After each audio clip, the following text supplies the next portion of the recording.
I'm Brandon, 35 years old, and my filthy ex-wife's mother threatened to sue me for money, so her own family cut her off. Before I continue my story, I'd love to know where you're watching from. Drop your location in the comments and hit that like button. If you want more stories about standing up to family manipulation and quiet revenge, because what happened next will show you exactly why boundaries are worth everything. I work as an independent contractor for Company A, earning a steady income that lets me live comfortably alone, which became the perfect setup for refusing to let anyone take advantage of me again. The first time I read her email, I felt a familiar mixture of irritation and disbelief because she had the audacity to demand money, as though our divorce hadn't ended every obligation I once had to her family, and as though the years of silent generosity I showed during my marriage were something she was entitled to indefinitely. She claimed I had forgotten the monthly support of 100,000 yen that I sent for years. She accused me of abandoning her, and she threatened legal action with a tone so smug I could practically hear her rehearsing her fake tears for the family court hearing she assumed she could engineer. She wrote that if I didn't send 300,000 yen for the past 3 months immediately, she would unleash her excellent lawyer relative on me. She warned that I could be arrested for a domestic case, and she ended with a veiled threat about how a young man like me wouldn't want to throw away his future by ending up in prison. For years, I sent that money monthly out of a sense of duty because my ex-wife told me her mother was struggling financially, but not once did I question where the money went or why no one else in the family seemed to contribute. And now, post-divorce,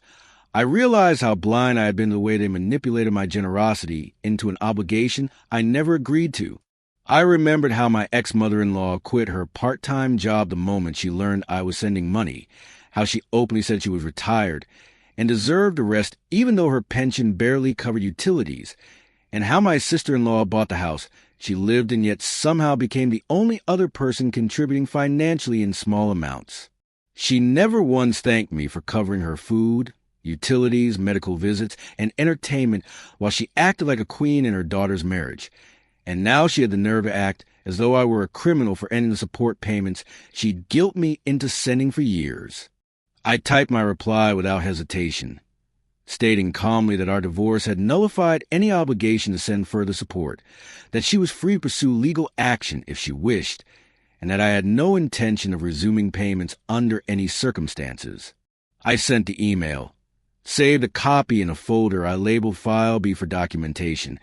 and waited because I knew someone like her wouldn't take rejection without escalating her threats. I remembered how during our marriage she insisted her presence was a blessing because she could help my wife while I worked long hours. But the reality was she sat in the living room criticizing my cooking, lecturing me about Japanese family values, and reminding me constantly that a man's worth is measured by how well he provides for everyone around him. I remember the night she scolded me for not buying her an expensive birthday gift when I had just paid off my ex-wife's credit card debt without complaint. And I remember the time she openly laughed when I suggested that her son could contribute something for his part-time job since he lived rent-free in that house. They took until I no longer recognized the boundaries between kindness and exploitation. And this email was proof that cutting ties completely had been the right decision, because she had mistaken my decency for weakness and assumed I would keep paying indefinitely to avoid conflict. I didn't cry, and I didn't feel guilty. I felt relief because for the first time in years, I wasn't under her thumb. She said I'd regret my decision, but deep down I knew the only regret would come from her, when she realized that no one else was willing to pick up where I left off. I took screenshots of the email, sent them to my ex-sister-in-law for context, and asked her directly if the lawyer relative her mother mentioned even existed, knowing full well it was probably a bluff meant to scare me into compliance. I sat back and prepared for the inevitable second email that would try to guilt me into surrendering, already knowing my next move if she crossed the line again, because this time I was done playing the obedient son-in-law in a family that had treated me like a bottomless wallet. I thought back to all the years I sent 100,000 yen every single month without fail because my ex-wife insisted her mother had no other means to support herself. And I never once questioned the truth of those words because I assumed that helping family was the honorable thing to do and that everyone else in her family was contributing in some way to share the burden. I now realize with anger how that money was never meant as temporary support, but had been treated like a guaranteed salary by a woman who never worked another day after I started transferring funds. And I could see clearly how my kindness had been twisted into an obligation I never agreed to. I remembered that even when my ex-wife and I had financial struggles of our own, with her overspending on luxury goods and racking up debts I paid off quietly, her mother never once suggested reducing the amount I sent or thanked me for covering everything from her food and medical bills to utilities and holiday expenses, as though I were some endless provider meant to sacrifice my own future for her comfort. I recalled how she would boast to her friends about her life of ease, claiming her children adored her and how lucky she was to have a son-in-law who understood the value of family support, while never acknowledging the quiet resentment building in me as I watched her treat my contributions as her entitlement. She had quit her part-time job the moment I started sending money, declaring she deserved rest after years of hard work. But no one in her family pointed out that her pension barely covered groceries, and that without my monthly payments, she would have had to actually live within her means or seek another source of income. My ex-wife's sister, who lived overseas, had bought the house her mother occupied, but apparently contributed very little financially beyond that. And I now realize I am the primary reason her mother could live rent-free with enough disposable income to treat herself to small luxuries that she never once shared with the people funding her existence. Her grandson, a high school student, was pressured into giving up part of his wages from his part-time job under the excuse of helping the household. Yet no one thought to protect him from the burden of subsidizing his grandmother's lifestyle, while she scolded him for wanting to spend his money on his own education or hobbies. I could see now that the entire structure of support around her was one-sided, with everyone else giving under pressure, while she did nothing to reduce her dependency, acting instead like the center of a system designed only to sustain her comfort at any cost. She told me once during a holiday dinner that I should feel proud to be the kind of man who provides for more than just his immediate family, but she never considered how deeply insulting it was to hear that from someone who had contributed nothing of her own while treating my financial sacrifices as normal. I thought about the years she spent celebrating her birthdays with elaborate meals I paid for without being invited to the table, because she claimed it was family only, and how I sat alone wondering how I had become an outsider in the home I was helping to sustain. There was never a single month she checked if I could afford the payment. Never a single time she offered even a token gesture of appreciation, and yet she now had the audacity to threaten legal action when I decided to end what was never a legal obligation in the first place. She used her age and her position as a mother-in-law like weapons to shame anyone who questioned her entitlement, and I realized with sick clarity that I had been her favorite target, because I was too polite and too reluctant to confront her manipulations until now. The more I remembered, the more it became obvious that my silence during those years had enabled her to believe she could control me indefinitely, and this second attempt to threaten me was only the latest in a long pattern of emotional blackmail disguised as family expectations. She treated my kindness as weakness, my sense of duty as a leash, and now she had the gall to accuse me of neglect when all I had done was step away from her endless demands. As I reviewed the timeline of payments in my bank records, I saw clearly how much I had given up: years of savings, opportunities to invest in my own future, and moments where I could have said no, but didn't because I thought being a good man meant never letting family suffer. It was clear now that the only suffering had been mine, while she lived comfortably at my expense without accountability.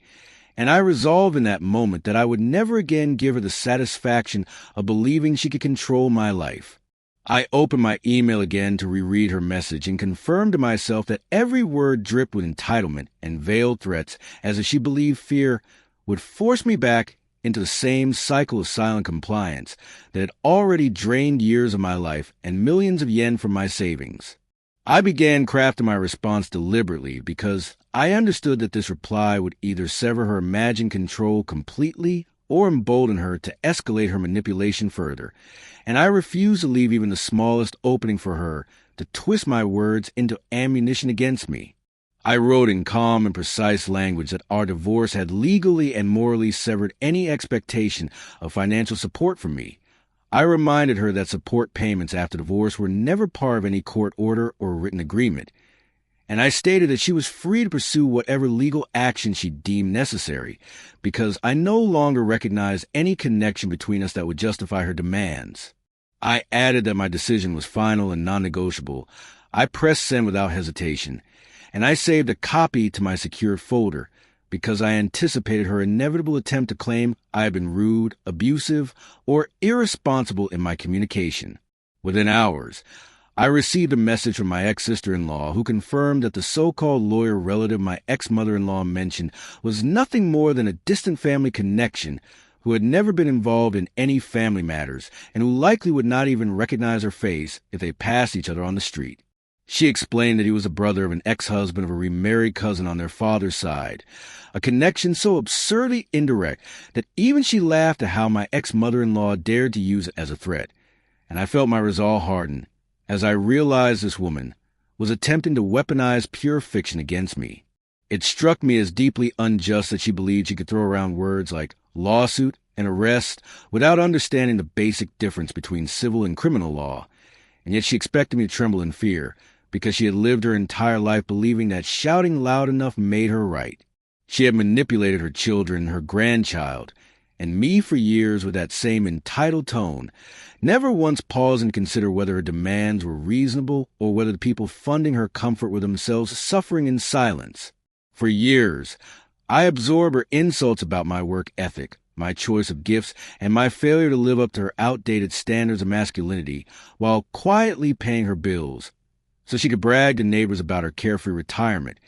And now she wanted to pretend I was a villain for taking back my autonomy after she had bled me dry. She never worked for the life she enjoyed. She never thanked the people sacrificing their futures to sustain hers,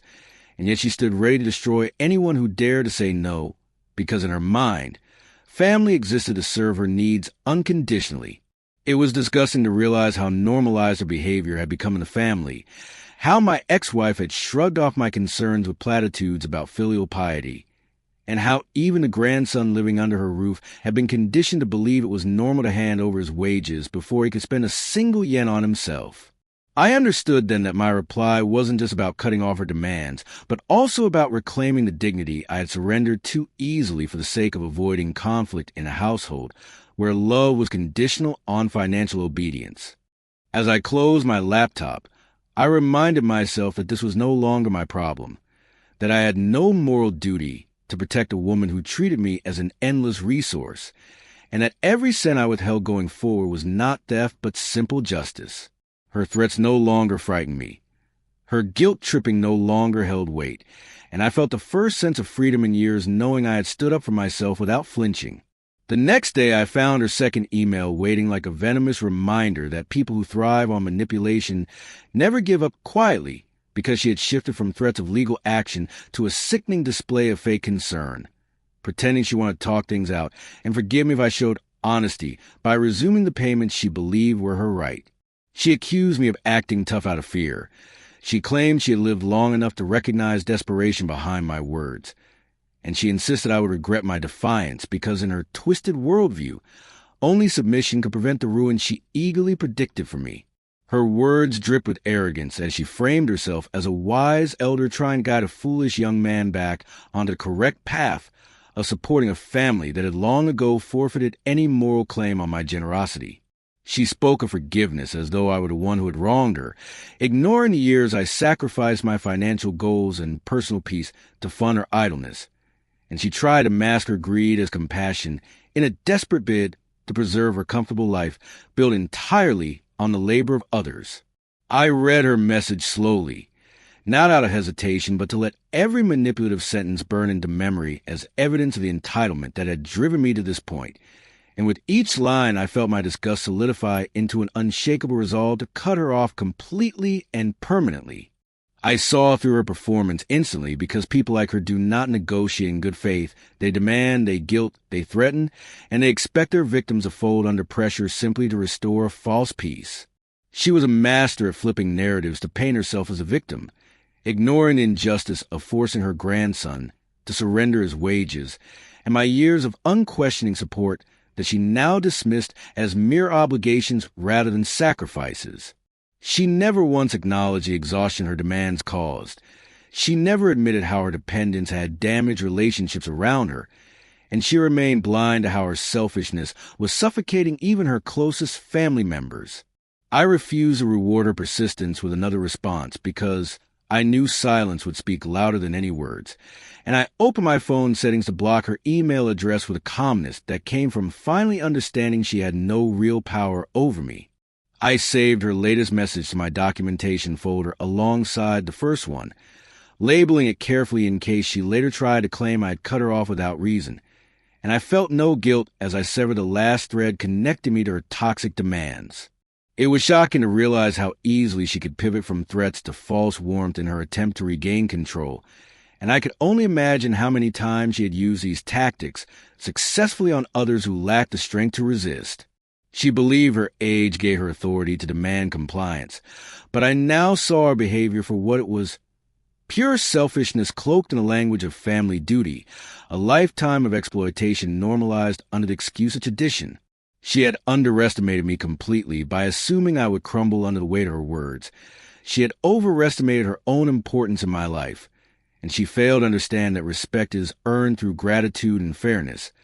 not coerced through fear or emotional blackmail. I turned off notifications for her account, knowing I would never again waste another second reading her desperate appeals, and I promised myself that no matter how much she escalated from here, my answer would remain the same. The cycle of control she had maintained for years was finally broken, and the realization that I no longer had to carry her burdens felt like liberation, because I had spent too long believing I owed something to a woman who saw me only as a means to an end. Her silence the days that followed confirmed that my refusal had stunned her more deeply than any reply could have, and I knew that for the first time, she was being forced to confront the possibility that her reign of quiet tyranny was ending. I learned from my ex-sister-in-law that her son had recently approached her in quiet desperation because his grandmother had demanded he turn over his entire part-time paycheck instead of just a portion, leaving him with nothing for his own needs and forcing him to consider giving up extracurricular activities and tutoring that were critical for his future. She explained how the boy had been too intimidated to refuse her, having been raised in an environment where filial duty was preached like gospel, and how he had been scolded for even suggesting that he might need some money for himself. She told me how, upon returning from overseas, she found her mother sleeping soundly while her son endured mornings of bare sustenance, surviving on simple rice and dried seaweed because the refrigerator held nothing else for him, and the older woman never thought to ensure there was food for the child she claimed to care for. It was horrifying to realize that despite having 3 income streams from me, her daughter, and her grandson, she had still managed to create a household where even basic meals were neglected because every yen was funneled into her personal comfort. She described how her son admitted he had been warned not to eat frozen foods in the freezer because they were reserved for her lunches, forcing him to settle for whatever scraps remained after she had taken what she wanted. And she realized in that moment just how deeply her mother's selfishness had harmed not only her ex-son-in-law but her own grandchild. I could hear the anger in my ex-sister-in-law's message as she recounted how her son confessed that even with all his contributions, his grandmother had begun pressuring him to take on more shifts as part-time job so he could provide her with even more money. It felt like the same pattern I had endured, except now it was targeting a child barely old enough to vote, and I understood then that my ex-mother-in-law's greed had no limits because she believed every member of her family owed her their labor and income without question. My ex-sister-in-law revealed that when she arrived home, the house was dark, silent, and devoid of any prepared food or evidence of care for her grandson, which confirmed her growing suspicion that her mother viewed her grandson not as family to be nurtured, but as another financial resource to be exploited. She explained how she immediately took her son out for a meal and then to the supermarket to stock up on groceries, because she could not tolerate another day of him living in such deprivation while his grandmother hoarded resources meant for the household. She admitted to me with shame that she had sent her mother monthly support of her own for years under the belief it was necessary, never realizing until now how her contributions had been squandered and how her son had been left vulnerable in a house where only one person's comfort mattered. I felt a rising fury knowing that even with her pension and multiple family members supporting her, my ex-mother-in-law had created an environment where a teenager felt responsible for keeping the household afloat, a responsibility that was never his to bear. It was sickening to think that she had framed her exploitation as tradition and respect while she lived in comfort and left the next generation to struggle for scraps. As I listened to the details of her return, it became clear that the household was held together by intimidation and guilt rather than genuine care, and that my ex-mother-in-law's dominance over her family had flourished because no one had ever stood up to her long enough to break the cycle. I understood then that my refusal to resume payments had not only been about protecting myself, but had also given my ex-sister-in-law the strength to confront a reality she had long tried to ignore. The realization that I had been complicit in enabling this dynamic for years filled me with a grim determination never to allow it again, and I told myself that if cutting her off financially left her scrambling for survival, then it would be the first time in decades she had faced the consequences of her own selfishness. My ex-sister-in-law told me that shortly after she had confronted her mother about the state of the household and the exploitation of her son, she returned late one evening to find a man seated in the living room with her mother, a man who introduced himself as a lawyer allegedly there to discuss legal options against me for my refusal to continue the support payments that her mother insisted were owed. She listened in silence at first, allowing her mother to spew accusations and fantasies about how she could have me arrested under some imagined domestic law that supposedly allowed for incarceration over what she called abandonment, all while the lawyer sat quietly and let her finish before carefully explaining the actual legal limits of her threats. The lawyer clarified in measured tones that there was no criminal basis for her demands because the issue of support between in-laws after divorce fell squarely under civil matters, meaning that even if she attempted to pursue a case, the most she could achieve would be a claim for unpaid voluntary support, which held no legal weight in the absence of a binding agreement. He pointed out bluntly that no court in the country would authorize an arrest over a family disagreement about money, and he reminded her that domestic cases referred to disputes resolved in family court rather than crimes prosecuted by police, exposing her ignorance in front of her daughter and grandson. Hearing how her mother attempted to argue by citing vague news stories about fraud and money being criminal issues made it painfully clear that she had no understanding of the legal system she was trying to weaponize, yet she continued speaking with the same misplaced confidence that had allowed her to bully her family into submission for years. My ex-sister-in-law described her son's silent outrage as he listened to his grandmother justify her actions by claiming she had earned lifelong support through her sacrifices in raising her children, a claim that rang hollow in a house where even her grandson was being deprived of basic necessities, while she clung to every yen flowing into her bank account. It became evident that the lawyer, likely summoned reluctantly due to some distant family obligation, was growing increasingly uncomfortable as she refused to accept his explanations, repeatedly demanding to know why her ex-son-in-law could not be compelled to resume payments through legal force. She accused him of siding with me simply for stating facts, insisting that any system allowing a man to walk away from family responsibilities was broken and unfair, while conveniently ignoring the years I had already provided for her without complaint. The injustice of hearing that she continued to belittle everyone around her, including a legal professional, even as her household crumbled under her greed, made me realize how deeply entitled she felt to the labor of others, and I understood that nothing short of total isolation would ever make her reflect on her behavior. My ex-sister-in-law told me her mother tried to dismiss the lawyer's statements by calling them opinions rather than facts, further proving that she was unwilling to acknowledge any reality where she could no longer exploit those closest to her. The most shocking part came when her mother declared without shame that it was only natural for the young to sacrifice their time, money, and dreams to support the old because that was how families worked,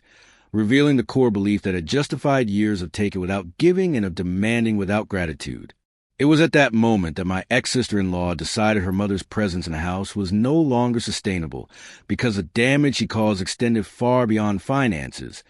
and into the emotional well-being of every person who lived under her roof. My ex-sister-in-law described how her son, who had been listening silently from a hallway, finally stepped into the room with his junior high civics textbook clutched tightly in his hand because he had reached his limit after years of watching his grandmother exploit everyone in the family while preaching about respect and duty that she herself had never earned. He placed the book on the table in front of her and began flipping the pages about civil and criminal law as he explained with a steady voice that she had been wrong to threaten legal action under the claim of arrest, since even the most basic civics lessons taught that family financial disputes could not result in police involvement. He told her plainly that her demands for his entire paycheck were unfair and abusive because he was still a student trying to prepare for his future, and he reminded her that she had already pressured his mother and uncle for years while contributing nothing of her own except complaints and criticisms. My ex-sister-in-law said her mother's face shifted from shock to rage as she realized her own grandson was challenging her authority, but instead of showing remorse, she doubled down and accused him of being ungrateful for everything she had sacrificed to raise the family. She attempted to claim that all young people owed their elders unending loyalty and financial support, but her grandson countered that respect must be mutual and that it was wrong for an older person to demand sacrifices without ever expressing gratitude or considering the well-being of the next generation. It was deeply unjust that a boy barely old enough to vote had been forced into a position where he had to defend his right to keep part of his own wages, while living in a house that should have been a safe haven. My ex-sister-in-law recounted how her son's calm but firm words silenced the room as even the lawyer looked away in discomfort because the truth was undeniable. Her mother had treated every act of kindness from her family as an entitlement and had never once considered how much pain and exhaustion her endless taking had caused. Her son declared that he would quit his part-time job effective immediately because he refused to work just to fund a lifestyle that left him hungry and exhausted, while his grandmother enjoyed the fruits of everyone else's labor. She tried to argue that without his contributions the household would collapse, but her daughter told her bluntly that she had decided to stop all financial support as well, and that her mother needed to find her own means of survival instead of draining her family like a parasite. The decision was final because years of silent suffering had finally given way to collective defiance,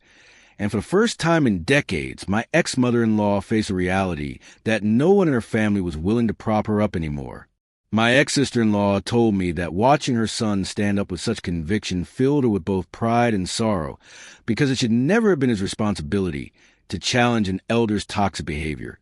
Yet his courage had become the catalyst for ending a cycle of exploitation that had spanned generations. I understood then that the moment her grandson spoke,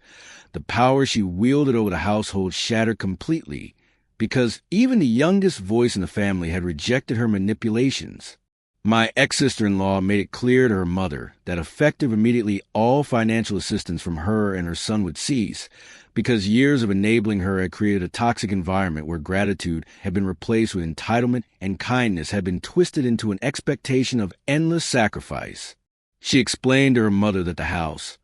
purchased years ago with her overseas earnings, was never meant to be a permanent residence for someone who contributed nothing yet demanded everything, and she announced that her mother would have to vacate within 30 days to allow her family to reclaim their home and rebuild their lives without the constant burden of appeasing her unreasonable demands. Her mother erupted with indignation as she accused her daughter of being a traitor to family values, of betraying the Japanese tradition of respecting elders, and of abandoning her at her old age despite all the years she claimed to have spent raising her children alone. Yet the irony of her accusations was staggering, because she had spent decades using those same traditions as weapons to avoid accountability for her own failures. It was profoundly unjust that she expected her daughter to sacrifice her marriage, her finances, and even her son's education to keep funding a lifestyle that offered nothing in return but criticism and resentment. She tried to argue that without her presence the household would descend into chaos because she convinced herself that cooking a few meals and giving unsolicited advice qualified as indispensable contributions. But her daughter reminded her that the grandson she had exploited for years was fully capable of taking care of himself, and that her overseas assignment was ending soon, meaning she and her husband would be returning to manage their own home without interference. Her mother's response was to threaten that she would have no choice but to seek help from the ex-wife and her new boyfriend because she refused to apply for government assistance out of pride, Yet even in her defiance, it was clear she was panicking because the foundation of her comfort had been destroyed in a single conversation. It was a bitter truth that she had burned every bridge in her family by treating them as walking wallets instead of people with their own lives and dreams. My ex-sister-in-law told me how she had rehearsed her decision for weeks before finally saying the words out loud, because she knew her mother would never change as long as even one person continued feeding her sense of entitlement. She said she felt no guilt as she stood her ground because the years of financial drain and emotional manipulation had nearly cost her son his future and her own family its stability. It was a moment of reckoning long overdue, and watching her mother realize that no one would rescue her this time was both heartbreaking and liberating. The lawyer, still seated quietly in the corner, confirmed that her mother had no legal right to remain in the house without written permission and suggested that she begin planning her next steps carefully because eviction proceedings would follow if she refused to leave willingly. The words landed like a final nail in the coffin of her imagined authority, and for the first time, my ex-mother-in-law faced the possibility of being completely alone with no one left to exploit. Weeks after being forced to leave the house she had occupied for years without contributing a single yen toward its maintenance or her own survival, my ex-mother-in-law sent a pitiful email to my ex-sister-in-law, describing the misery of her new living situation in a relative's apartment, where she claimed to be treated like an unwanted guest and stripped of the respect she had once demanded from everyone around her. She wrote that her pension was being siphoned almost entirely by her daughter and her daughter's boyfriend, leaving her with barely enough to buy food, and she lamented that the air in their small apartment was thick with cigarette smoke that aggravated her weak lungs and left her coughing through the night while they slept comfortably in the only bed. She complained that she had been relegated to sleeping on a thin towel on the cold, hard floor because there was no extra bedding provided for her, and she described how every turn of her body during the night sent pain shooting through her back, yet there was no offer of comfort or consideration from the people she now depended on. It was a brutal irony that the woman who had spent years justifying her exploitation of family members as how families are supposed to work was now experiencing firsthand what it felt like to be viewed as an inconvenient burden. Her words reeked of desperation as she begged to be allowed back into the house she had been ordered to leave, promising she would be less demanding and more helpful if given another chance. But even in her plea there lingered the same undertone of entitlement, as if she believed forgiveness was inevitable and her family's support was her birthright. She insisted she had never intended to harm anyone, claiming that she only wanted to live peacefully in her later years. Yet she ignored entirely how her peace had been built on the sacrifice and suffering of her children and grandson. It was infuriating to read how she framed herself as a victim of heartless younger generations while refusing to acknowledge the years she had taken money from her grandson, her daughters, and even me without remorse.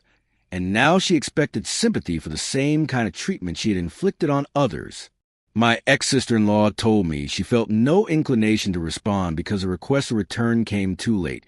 and the trust that had once existed had been irreparably broken by decades of manipulation and greed. The bitter truth was that my ex-mother-in-law had never prepared for independence in her later years because she had always assumed her family would sacrifice endlessly to sustain her,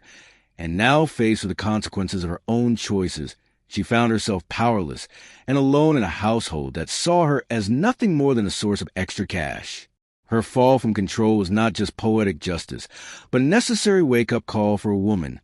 who had spent a lifetime believing she could take without giving and demand without gratitude. It was a harsh reality that her desperation came not from genuine regret, but from the loss of the comfortable life others had built for her while she contributed nothing. And now, as she lay on a cold floor coughing into the night,